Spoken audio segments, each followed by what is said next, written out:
Ada sebuah video di ARI yang mungkin kalau kita tonton sepintas tidak ada yang terlalu istimewa.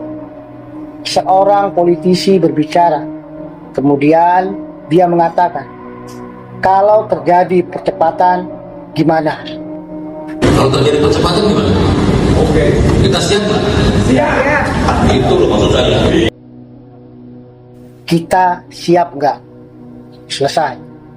Kalimatnya pendek, tetapi justru karena pendek, kita sering melewatkannya. Padahal kalau kita berhenti sebentar dan membedah setiap katanya, ada beberapa pertanyaan yang tidak sederhana di balik kalimat tersebut. Pertama, percepatan apa? Kedua, kita itu siapa? Dan ketiga, siap untuk apa? Tiga pertanyaan ini jauh lebih penting daripada sekedar memperdebatkan apakah Budi Ari sedang bercanda atau sedang berimajinasi, atau mungkin sedang membaca situasi politik. Karena setelah kalimat itu, dia memberikan penjelasan. Mau membuka wacana aja teman-teman, supaya berpikir, jangan hanya sekedar berpikir puas 9, harus ada pikiran lain, alternatif. Karena kala terjadi percepatan sejarah. Terima kasih. Supaya berpikir, jangan hanya sekedar berpikir puas 9, harus ada pikiran lain, alternatif. Karena kala terjadi percepatan. Makanya itu saya coba membuka wacana aja teman-teman, supaya berpikir, jangan hanya sekedar berpikir 29. Harus ada pikiran lain, alternatif, manakala terjadi percepatan sejarah. Nah, disinilah kita harus mulai curiga secara akademis. Bukan curiga kepada seseorang secara pribadi, tetapi curiga terhadap struktur pesannya. Karena dia tidak hanya mengatakan situasi politik kita tidak menentu. Tidak.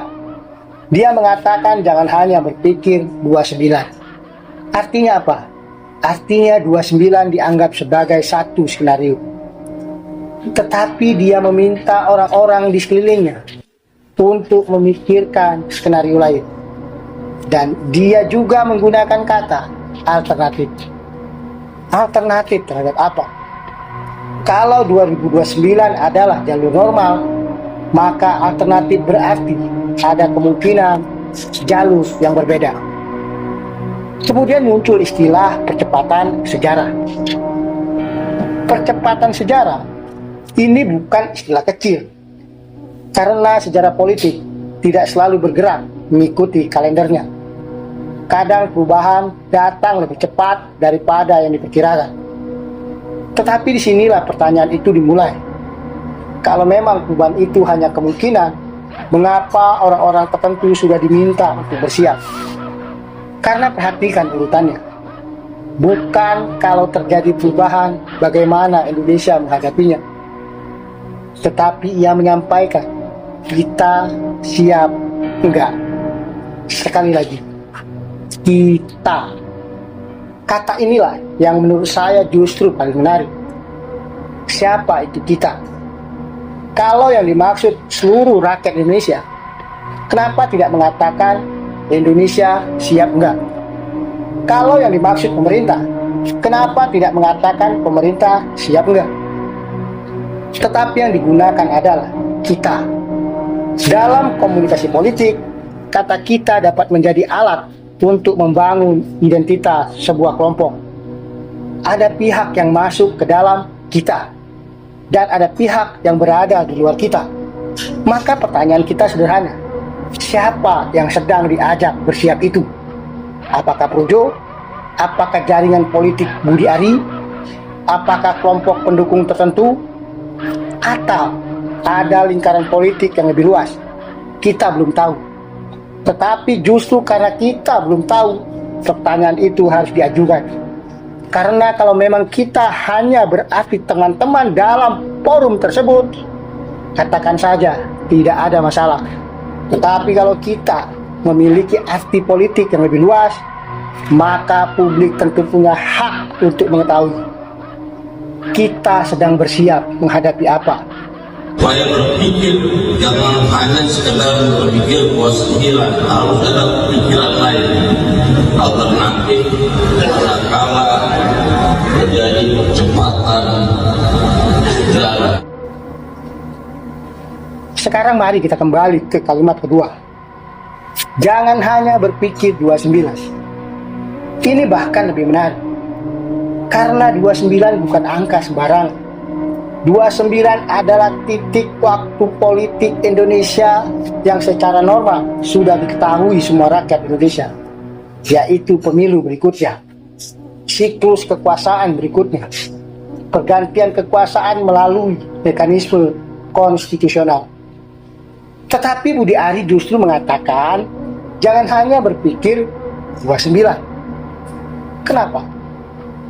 Apa yang membuat 29 tidak cukup? Apa yang ada di luar 29 itu? Dan kenapa orang-orang harus mulai memikirkannya sekarang? Disinilah kita masuk ke wilayah yang lebih sensitif, yaitu politik kekuasaan.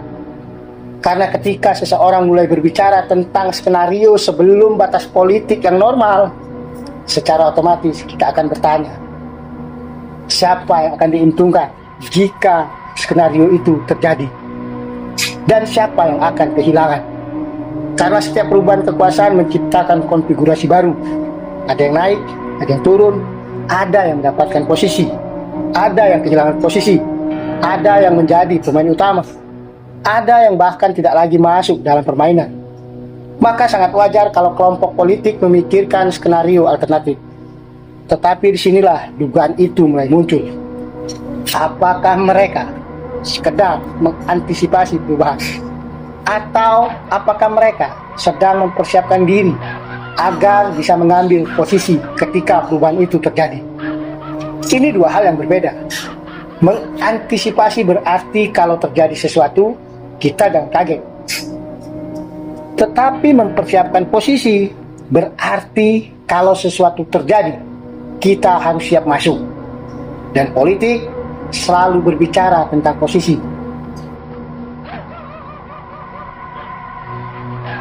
Sekarang kita kembali kepada kita siap nggak?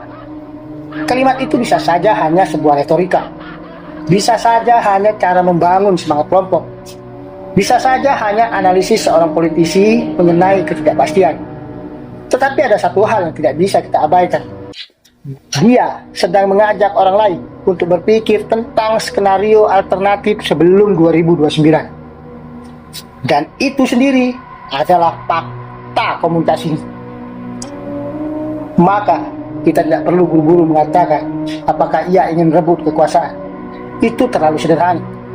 Pertanyaan yang jauh lebih cerdas ialah, apakah ada kelompok politik yang mulai mempersiapkan diri menghadapi kemungkinan perubahan kekuasaan sebelum 2029? Itulah pertanyaan yang bisa diuji. Caranya bukan dengan membaca pikiran Budi Ari, tetapi dengan melihat jejak politik setelah kata-kata itu keluar. Apakah akan muncul konsolidasi? Apakah ada perubahan jaringan? Apakah ada pendekatan kepada kelompok politik lain? Apakah ada narasi baru? Apakah ada perubahan posisi? Apakah ada persiapan organisasi? Atau ternyata tidak apa-apa? Kalau tidak ada apa-apa, mungkin ini memang hanya sebuah wacana. Tetapi kalau ada pola tindakan yang konsisten dengan wacana tersebut, maka kita harus kembali kepada video ini dan mendengarkannya kembali. Sebagai pandangan dan diskusi, dan menurut saya nanti akan kita diskusikan lagi lebih lanjut, termasuk pandangan Mas Bundes dan sebagainya. Tetapi saya ingin sampaikan, tadi saya sudah bisik ke Pak Jokowi, Pak, kok insting saya ini lebih cepat dari 29? Apakah kita tahu? Belum tentu kita tahu. Kita masih ngomong pemilu 29, pemilu 29. Kalau terjadi percepatan gimana? Oke. Kita siap nggak? Siap. Itu loh maksud saya. Oke. Jangan maksud saya gini loh. Saya pengalaman dengan gerak sejarah. Ini ada yang abnormal di masyarakat saat ini. Ini demo Pati, Madura, demo lagi, ikut tandingan. Nah ini udah kayak Pak Swakarsa di 98 itu. Pasti kalah yang kayak mana. Cuma maksud saya terjadi anomali variabel di masyarakat yang membuat kita tidak hanya sekedar memikirkan skenario konvensional, langkah-langkah, tahapan-tahapan yang sebagaimana mestinya. Ini terjadi yang namanya, kalau menurut pendapat saya, terjadi yang namanya patahan sejarah. Bagaimana tahun 97 tiba-tiba pemilu berikutnya 99, dan potensi ini bukan nggak ada, sangat besar, dengan keresahan masyarakat dan kondisi ekonomi saat ini yang betul-betul tidak membuat masyarakat happy. Saya, insting aktivis saya mengatakan ini ada sesuatu yang lebih cepat dari yang kita bayangkan. Karena itu saya coba mau membuka wacana aja teman-teman, supaya berpikir, jangan hanya sekedar berpikir bahwa 9, harus ada pikiran lain, alternatif, manakala terjadi percepatan sejarah. Terima kasih.